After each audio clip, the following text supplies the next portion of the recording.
우리 대한민국은 일제강점기 잔혹하고 추악한 폭력, 억압, 학살의 통치로부터 민족의 혼을 지켜냈습니다.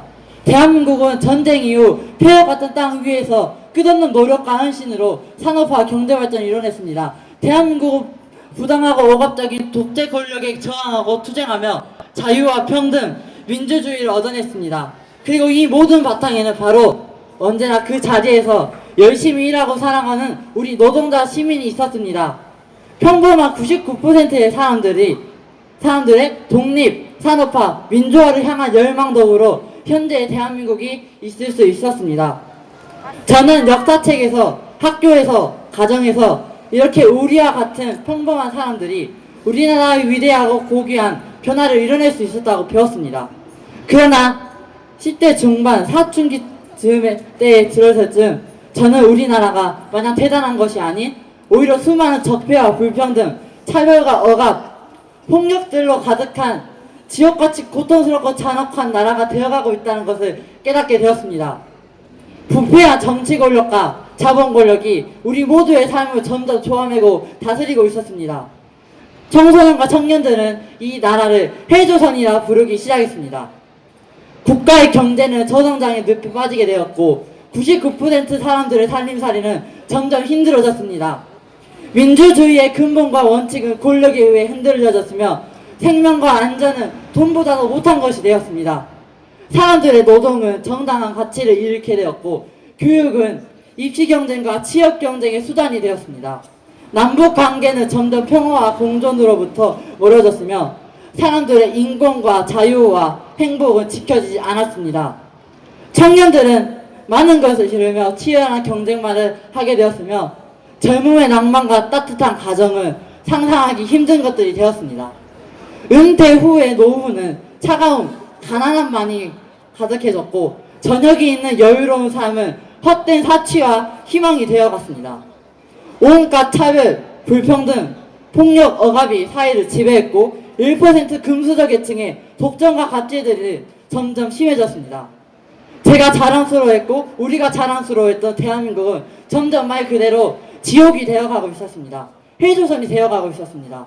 모두들 희망을 잃고 비통해하며 이 참담한 현실 속에서 그저 멍하니 서서 지옥같은 상황을 바라보고 험난하게 삶을 살아갈 수밖에 없었습니다. 노력하면 이룰 수 있을 것이다. 도전하면 달라질 수 있을 것이다. 라는 생각은 단지 헛된 바램이었습니다.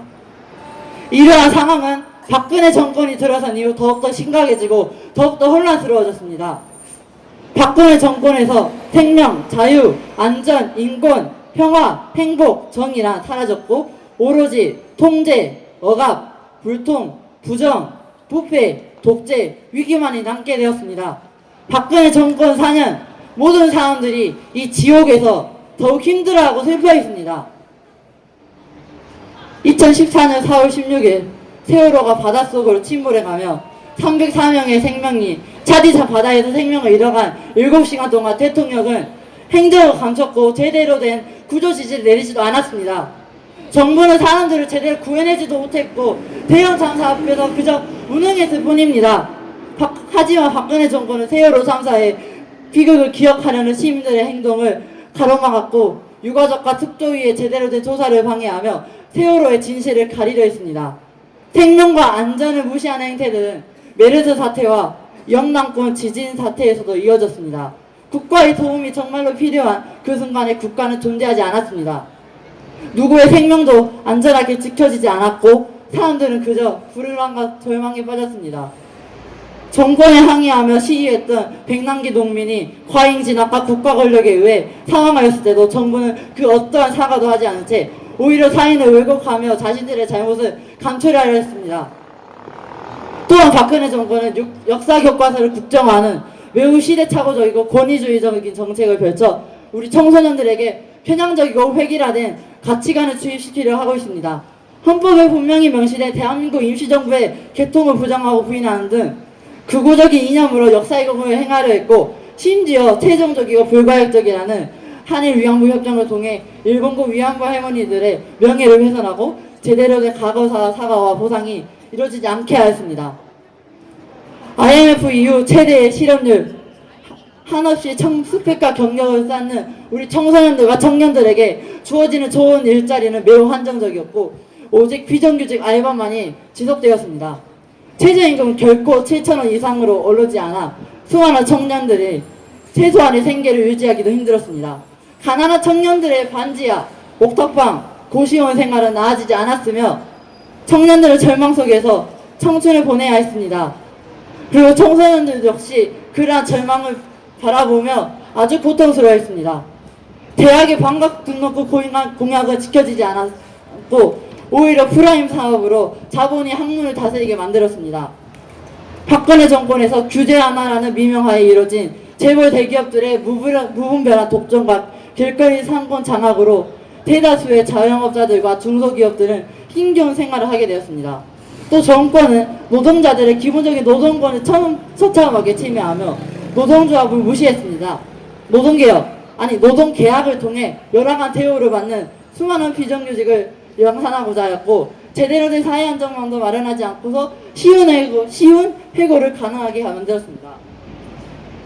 박근혜 정권은 그 모든 것을 처참히 무너뜨리고 파괴하고 사람들을 위기와 절망에 빠지게 만들었습니다. 사람들은 절망감과 자괴감 속에서 하루하루를 보냈어야 했습니다. 그리고 그러한 추악한 행태를 저지른 주체인 박근혜 정권이 그 어떠한 정당성도 가지지 못한다는 것을 이제 우리 온 국민이 깨닫게 되었습니다. 박근혜 대통령은 자신의 절친 최순실과 그 일가인 정유라, 장시호, 최태민, 최순실 그리고 그들의 최측근 인물들을 위해 수많은 부정과 비리를 저지르며 이 나라의 민주주의와 법치주의를 모두 망가뜨렸습니다. 박근혜와 최순실은 재벌 대기업들로부터 불법적으로 자금을 모아 온갖 비리와 부패가 이루어지는 재단을 설립해 자신들의 이득을 수없이 생겼고 자금을 모은 공으로 재벌 대기업들에게 특혜를 제공하며 시민들을 고통스럽게 만들었습니다. 또한 문화계와 체육계까지 장악하며 인사를 좌지우지하였습니다. 그들은 문화용상이라고 말했지만 문화예술계 블랙리스트를 만들어 검열을 저지르고 정유라를 위해 체육계를 흔들었고 자신들의 말을 안 듣는 사람들을 처참히 배경가했습니다. 심지어 그들은 국가의 근간이자 방향이 되는 외교, 안보, 경제 정책들에도 마음대로 개입하여 국정농단을 저질렀고 민주주의로 선출되지 않은 그린다 권력 실세 최순실이 이 나라를 다스리게 만들었습니다.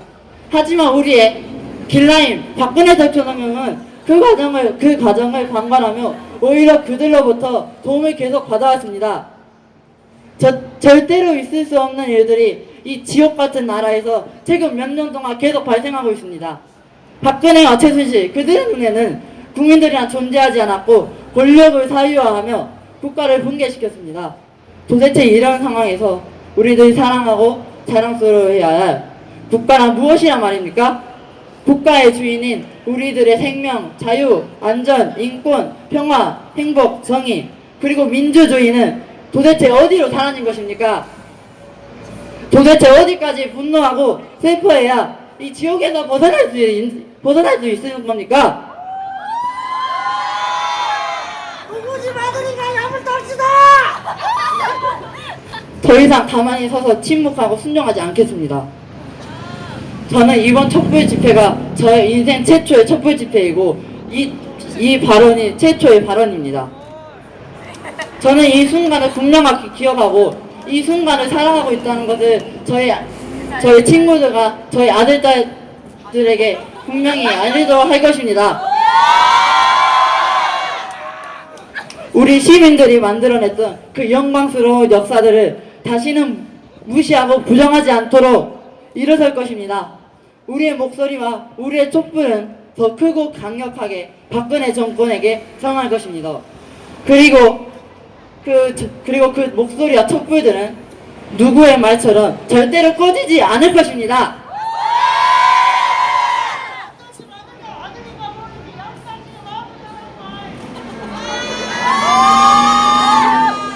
지금 이 자리에서 다시 당당히 요구합니다.